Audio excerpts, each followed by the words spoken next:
আজকে আপনাদের সঙ্গে শেয়ার করতে যাচ্ছি আমার ঠাকুমার হাতের একটা সেরা পিঠার রেসিপি। ঘরে যদি চালের গুঁড়ো না থাকে আপনারা খুব সহজেই কিন্তু এই পিঠাগুলো বানিয়ে নিতে পারবেন। খেতে কিন্তু অসাধারণ হয় আর একদম অল্প সময়ের মধ্যে তৈরি হয়ে যায়। কিভাবে এই পিঠাগুলো তৈরি করেছি বন্ধুরা, চলুন তাহলে দেখে নেওয়া যাক। আর রেসিপিটি দেখে যদি আপনাদের ভালো লেগে থাকে তাহলে চ্যানেলটিকে সাবস্ক্রাইব করে আমার পাশে থাকবেন। তো দেখুন, প্রথমে আমি একটা কড়াই চুলার উপর বসিয়ে 1 কাপ দিয়ে দিলাম জল, অল্প একটু নুন দিয়ে দিলাম। এখন যে কাপ মেপে জল দিয়েছিলাম সেই কাপটা দিয়ে 1 কাপ সুজি দিয়ে দিলাম। আর জলটা যখন গরম হবে তখন আপনারা সুজিটা এখানে দেবেন।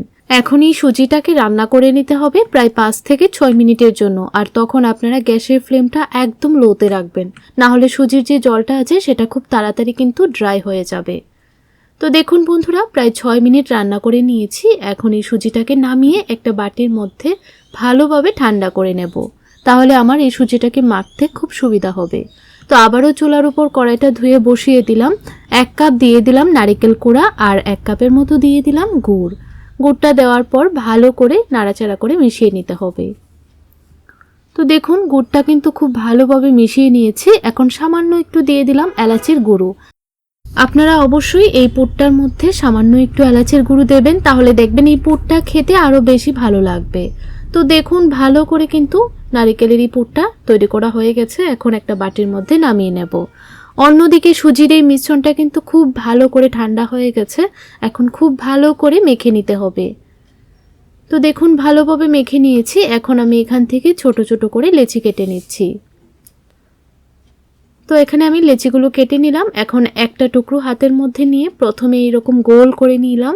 এখন এইরকম ভাবে বাটির মতো করে তৈরি করে নিচ্ছি।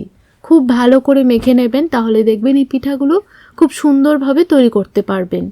তো মাঝখানে আমি অল্প একটু নারকেলের পুর দিয়ে দিলাম। এখন মুখটাকে খুব ভালো করে সিল করে দিতে হবে।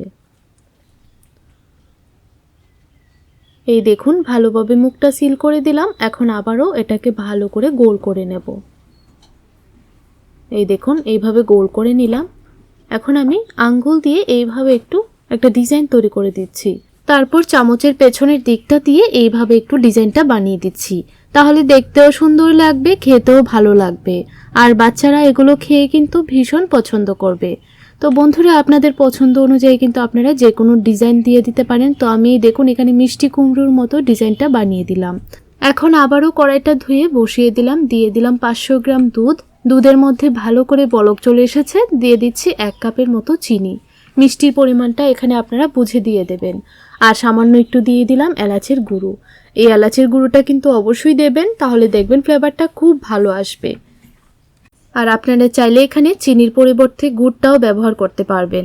তো দুধটাকে ভালোভাবে জাল করে নেওয়ার পর এখন দিয়ে দিচ্ছি সুজির এই পিঠাগুলো। সুজির পিঠাগুলো যখন দুধটার মধ্যে ভালোভাবে বলক চলে আসবে তখনই দেবেন।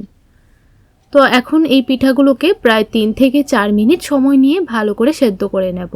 যেহেতু সুজিটা আগে থেকেই সেদ্ধ করা ছিল, তাই খুব বেশি সময় কিন্তু সেদ্ধ করতে হবে না। তো পিঠাগুলো একদম তৈরি করা হয়ে গেছে। এখন একটা প্লেটের মধ্যে গরম গরম সার্ভ করে নেব। আপনাদের কাছে এই সুজির পুলি পিঠা রেসিপিটা কেমন লাগলো কমেন্ট করে জানাবেন।